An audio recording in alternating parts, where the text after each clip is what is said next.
Perkenalkan, nama saya Ralf Mukosolang. Saat ini saya seorang mahasiswa di Fakultas Hukum Universitas Pembangunan Indonesia Manado. Dan saat ini saya akan mempresentasikan tugas video dari mata kuliah Hukum Pajak. Pembangunan nasional adalah kegiatan yang berlangsung terus-menerus dan berkesinambungan yang bertujuan untuk meningkatkan kesejahteraan rakyat, baik material maupun spiritual. Untuk merealisasikan tujuan tersebut, perlu banyak memperhatikan masalah pembiayaan pembangunan. Salah satu usaha untuk mewujudkan kemandirian suatu bangsa yaitu dengan menggali sumber dana yang berasal dari dalam negeri berupa pajak. Pajak merupakan salah satu sumber pendapatan negara yang digunakan untuk melaksanakan pembangunan bagi seluruh rakyat Indonesia. Pajak dipungut dari warga negara Indonesia dan menjadi salah satu kewajiban yang dapat dipaksakan penagihannya. Dengan demikian, pemungutan pajak berdasarkan undang-undang mengandung pengertian bahwa terhadap mereka yang ternyata mengabaikan atau melanggar ketentuan pembayaran pajak akan dikenakan sanksi penagihan secara paksa dalam bentuk penyitaan, penyegelan, ataupun penahanan. Namun, tak bisa dipungkiri bahwa sulitnya negara melakukan pemungutan pajak karena banyaknya wajib pajak yang tidak patuh dalam membayar pajak merupakan suatu tantangan tersendiri. Hal ini mendorong pemerintah menciptakan suatu mekanisme yang dapat memberikan daya pemaksa bagi para wajib pajak yang tidak taat hukum. Salah satu mekanisme tersebut adalah gizeling atau lembaga paksa badan. Keberadaan lembaga ini masih kontroversial. Beberapa kalangan beranggapan bahwa pemberlakuan lembaga paksa badan merupakan hal yang berlebihan. Saat ini, penyelesaian permasalahan sengketa di bidang perpajakan telah memiliki sarana dengan adanya pengadilan pajak. Sebelum pengadilan pajak berdiri, media yang digunakan untuk menyelesaikan masalah sengketa pajak adalah Majelis Pertimbangan Pajak, yang kemudian berkembang menjadi Badan Penyelesaian Sengketa Pajak. Hadirnya pengadilan pajak menimbulkan kerancuan mengingat objek sengketa pajak adalah surat ketetapan pajak yang masih merupakan lingkup objek peradilan tata usaha negara. Lahirnya Undang-Undang Nomor 14 Tahun 2002 tentang pengadilan pajak memang terkesan memunculkan dualisme bahwa seolah-olah pengadilan pajak yang hanya berkedudukan di Jakarta itu berada di luar kekuasaan kehakiman yang diatur dalam Undang-Undang Nomor 14 Tahun 1970 tentang ketentuan-ketentuan pokok kekuasaan kehakiman, sebagaimana telah diubah dengan Undang-Undang Nomor 35 Tahun 1999 dan terakhir diubah lagi dengan Undang-Undang Nomor 4 Tahun 2004 tentang kekuasaan kehakiman. Selanjutnya disebut Undang-Undang Nomor 4 Tahun 2004. Selanjutnya, rumusan masalah tentang bagaimanakah upaya penyelesaian sengketa utang pajak melalui pengadilan pajak. Upaya penyelesaian sengketa utang pajak ada 4 prosedur yang bisa digunakan wajib pajak untuk menyelesaikan sengketa pajak. Yang pertama, mengajukan keberatan.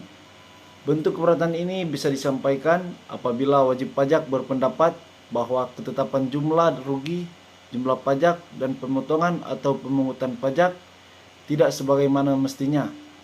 Surat keberatan wajib pajak dapat disampaikan lewat pos ataupun online di laman resmi Ditjen Pajak. Yang kedua, mengajukan gugatan.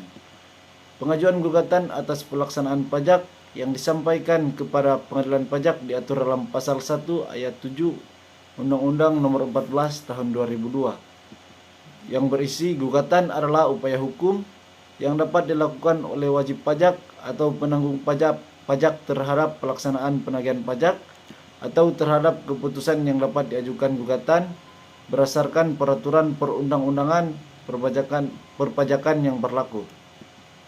Yang ketiga, permohonan banding. Permohonan banding kepada pengadilan pajak dapat dilakukan jika wajib pajak tetap tidak setuju dengan materi nilai pajak dalam surat keputusan keberatan. Yang keempat, permohonan peninjauan kembali. Wajib pajak dapat mengajukan permohonan peninjauan kembali.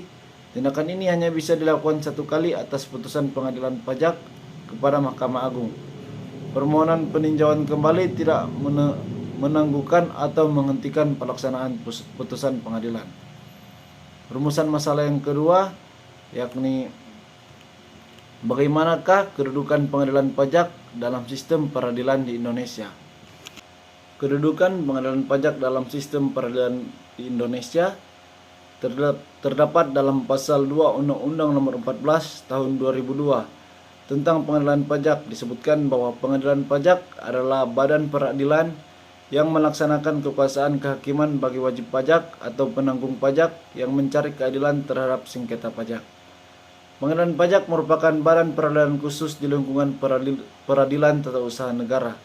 Namun demikian, tidak murni sebagai badan peradilan yang melaksanakan kekuasaan kehakiman karena terdapat tugas-tugas eksekutif yang dilaksanakan oleh pengadilan pajak.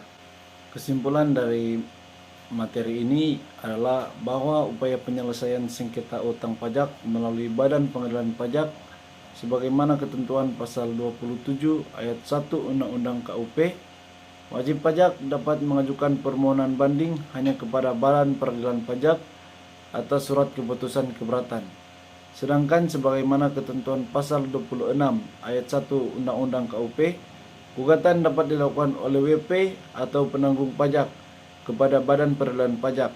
Dengan demikian, proses pengajuan banding hanya dapat dilakukan apabila telah melalui proses keberatan. Yang kedua, bahwa kedudukan pengadilan pajak dalam sistem peradilan di Indonesia adalah sebagai badan peradilan khusus di lingkungan peradilan tata usaha negara. Namun demikian tidak murni melaksanakan kekuasaan kehakiman karena terdapat tugas-tugas eksekutif yang dilaksanakan oleh pengadilan pajak. Akhir kata, saya mengajak teman-teman untuk bergabung bersama kami di Universitas Pembangunan Indonesia Manado dengan 7 pilihan fakultas yang ada, yakni Fakultas Hukum, Keperawatan, Fisip, Sospol, Teknik, Pertanian, dan Sastra. Demikian presentasi saya tentang hukum pajak. Terima kasih.